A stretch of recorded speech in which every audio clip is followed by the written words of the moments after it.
will switch over. I thank all the moderators and I request them to please take the seat. With this, we'll start with the second session with Dr. Ashish Bhumkar. Thank you, sir. Thank you so much.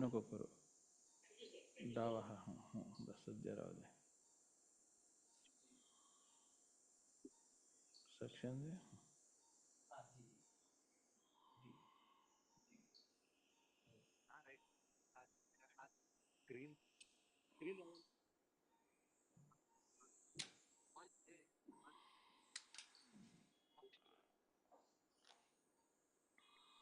So for the second session, we have Dr. Ashish Bhumkar with us. And as I said, sir has already inducted the patient. And just to give you a brief background about Dr. Ashish, he is the founder of Dr. Bhumkar's ENT hospital and holds extensive experience, particularly in the complex cases, and received the global recognition, internationally renowned for his work, especially in the microtia atresia reconstructive surgery. And for his exceptional work, he has received the highest civilian award from his city council. He has participated in the research and a published paper in the ENT surgery department. Welcome, Dr. Ashish, and we'll have your session, your live surgeries live very soon. And for this, so the case that is going to be discussed is the stapedectomy. And for this session, we have Dr. Rajsekar MK as a moderator. I request Dr. Rajsekar.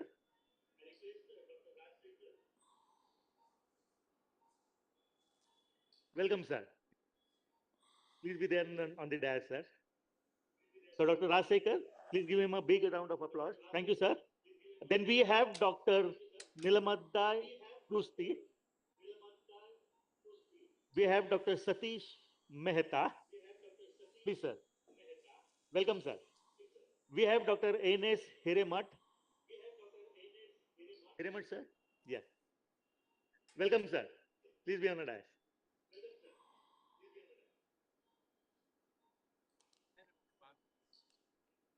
Then we have Dr. Satadal Mandal. Welcome, sir. We have Dr.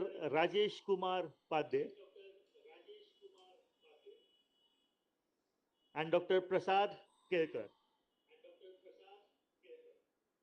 I welcome all the moderators. Please be on the dais. And during the session, we request our moderators to please brief online, offline people who has joined for these live sessions so that they'll have the interaction, they'll have the query resolution during the session.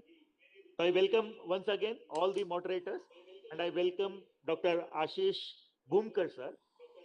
So can we have sir's surgery live?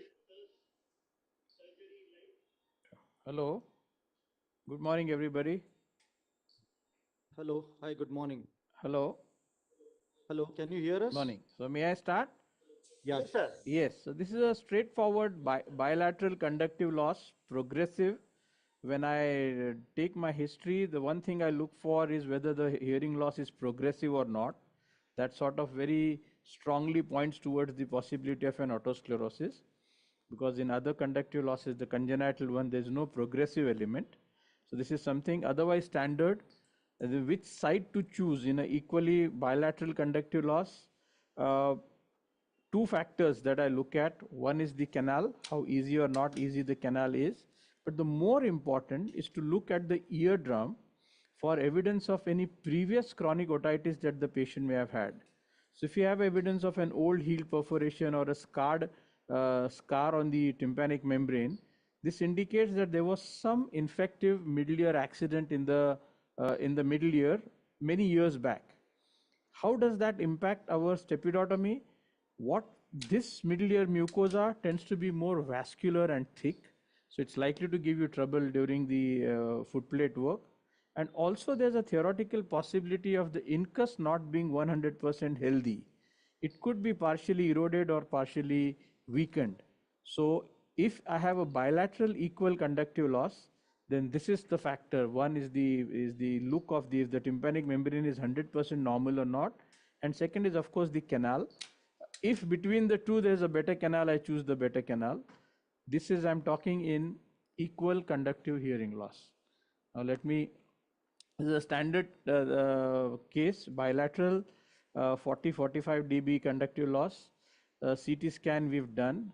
The lucency is there, both the sides in the anterior fistula and antefenestrum. The only difference now in this case on the imaging is the oval window width on the left side is 1.6 millimeters, whereas on the right side it is 1 millimeter.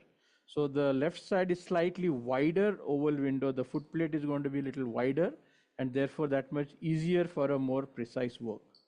This is the preoperative case selection or the thinking that I had. Now I will straightaway start with the incision. The malleus is here. I like to go the tympanomeatal flap. I like it to be folded, so I like to elevate the fibrous annulus almost up to the 6 o'clock position. So I will make sure that I am going all the way up to the annulus, and here it doesn't matter where you go. And now the canal, my incision, obviously it's never in the hair bearing skin. So you have to take the incision a little medial to this. You have to anticipate how much overhang is likely to be removed. But also if the canal is very narrow, I take the incision slightly closer to the fibrous annulus, so the flap doesn't become too bulky.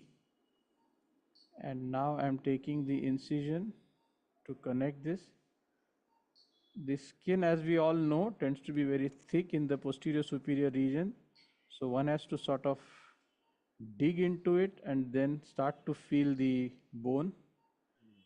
I have chosen a slightly, not the best of the canals, not the very wide like an expressway canal. So there's an anterior superior overhang.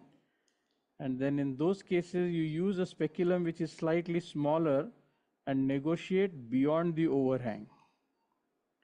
That's the trick, and you can hear the grating sounds hopefully. And I take a lot of many strokes to make sure that the incision is really bone deep. Yeah.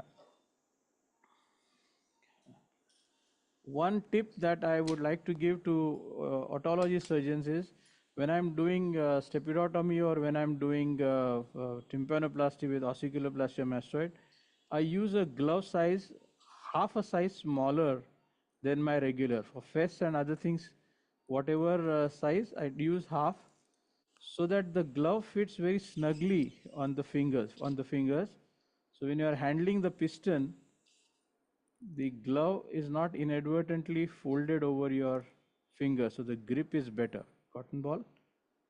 And I use the cotton ball adrenaline. As you can see, the initial work is done very slowly. Cotton ball again. This is a cotton ball soaked in adrenaline. I take a little longer time so that hemostasis is very important. When we are actually opening the middle ear, we don't want any blood to start trickling, and the culprit there is usually inferiorly. Superiorly, of course, sometimes you can, but usually it is the inferior edge of the incision that can keep on oozing a lot.